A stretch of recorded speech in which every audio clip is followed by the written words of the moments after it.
Hello सांग मैंने आम आज +3 द्वितीय वर्ष 4th सेमिस्टर अमरकोश विषय पढ़ा।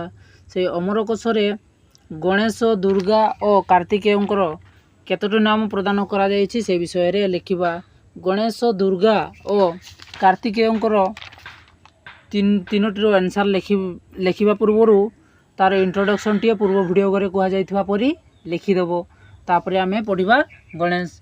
यही अमरकोशरे गणेशंकर 8टी नाम प्रदान कराଯାଇଛି यथा विनायक विघ्नराज दैमातुरोह गणाधीपाः अप्येकदंत हेरंब लंबो दरो गजानना। अर्थात विनायक विघ्नराज दैमातुर गणाधीप एकदंत हेरंब लंबोदर और गजानन यही 8टी नाम गणेशर व्युत्पत्ति तापर देखिबा। विशेष भाव में दुख को नहीं जाउथबारु गणेश को विनायक विघ्न मानकर राजा होइथबारु विघ्नराज। दुईटी मातांकर अपत्य वा संतान होइथबारु द्वैमातुर। गण मानकर अधिप होइथबारु गणाधीप। गोटिए दंत थिबारु एकदंत। हेरंबते इति व्युत्पत्ति अनुसार हेरंब। उदर लंबा थिबारु लंबोदर। गजर आनन परि आननयुक्त होइथबारु गजानन बोली कुहा जाए। एथिला गणेशर आंसर। तापर आमे दुर्गांकर देखिबा।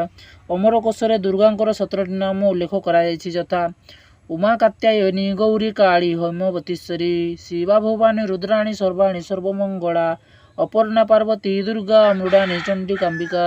अर्थात उमा कात्यायनी गौरी काली हेमवती ईश्वरी शिव भवानी रुद्राणी सर्वाणी सर्वमंगला अपर्णा पार्वती दुर्गा मृडानी चंडिका और अंबिका। यह छड़ा अधिक 4टी प्रक्षिप्त नाम मध्य रही दुर्गांकर यथा आर्या दाक्षायणी चैव गिरिजा मेनकात्मजा।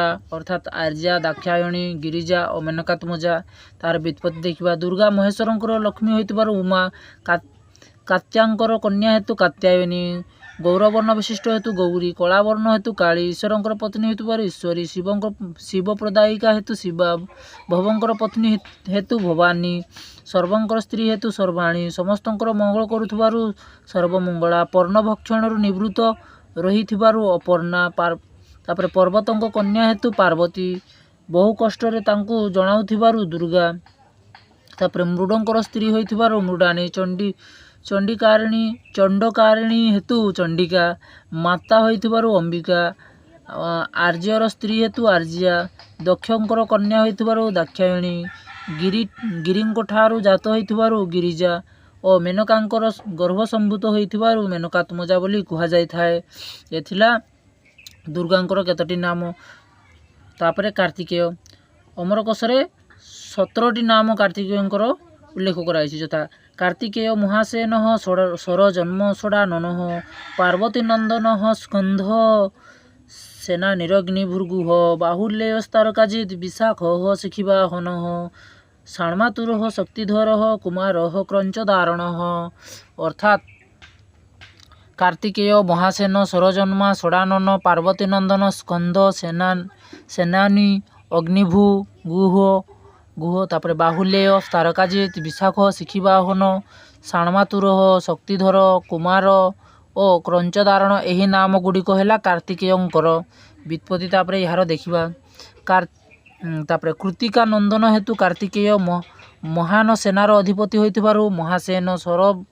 सरबण जन्म होइथिबारु सरजन्मा। 6 गोटी आनन होइथिबारु षडानन। पार्वती कर पुत्र होइथिबारु पार्वती नंदन।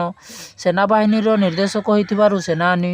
अग्निरु जात होइथिबारु अग्निभू। बहु संख्यक कृतिकांक नंदन होइथिबारु बाहुलेय। तारका सुरंकु जय करिथिबारु तारकाजित। विशाख नक्षत्र रे जात होइथिबारु विशाख। शिखिवा मयूर वाहन होइथिबारु शिखिवाहन। 6 गोटी मातांक ठारू जन्म होइथिबारु षण्मातुर। शक्तिधारक होइथिबारु शक्तिधर। अविवाहित होइथिबारु कुमार। क्रंच पर्वत रे धारण करिथिबारु प्रभु कार्तिकेयंकु क्रंच धारण बोली कुहा जाए। एतिकी रे अमरकोशर सिलेबसटी समाप्त हो जाय अछि। पर वीडियो गुडी करे आमे अन्य विषय रे पढ़िबा। तो वीडियोटी केमिति लागिला लाइक शेयर एवं सब्सक्राइब करी कमेंट माध्यम रे जणाइबो। धन्यवाद।